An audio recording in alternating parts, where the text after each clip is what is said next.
Good afternoon, my name is Jordan Lambert, market analyst at Jolly Management.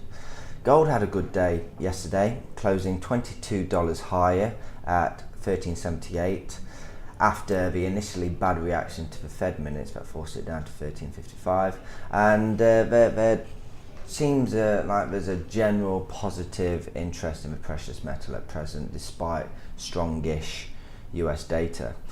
Just looking at the 4-hour chart right now, the bullish trend line has the potential to offer a very profitable trade, either with a bounce or a break. However, if we see a break, it is likely to lead to a sharper price movement.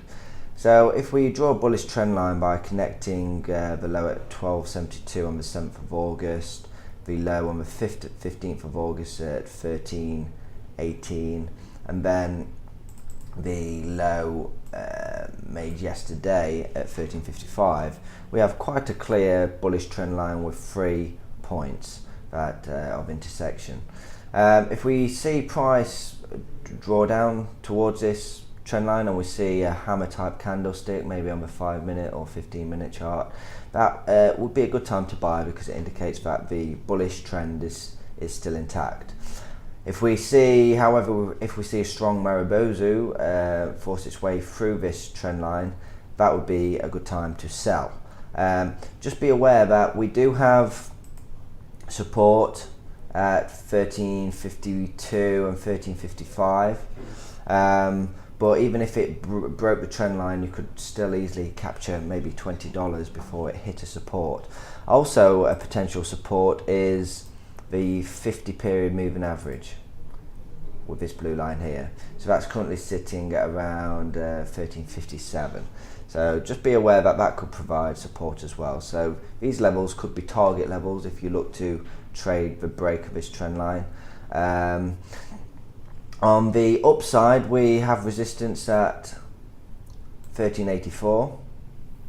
So if we get a bounce of this trend line, or if right from now price moves higher and breaks higher than 1384, that is likely to propel the market to the psychological barrier of 1400. So try and execute a long trade then. But be aware that price has moved up to the 1380 area, but it hasn't actually tested 1384 since it first reversed at that level.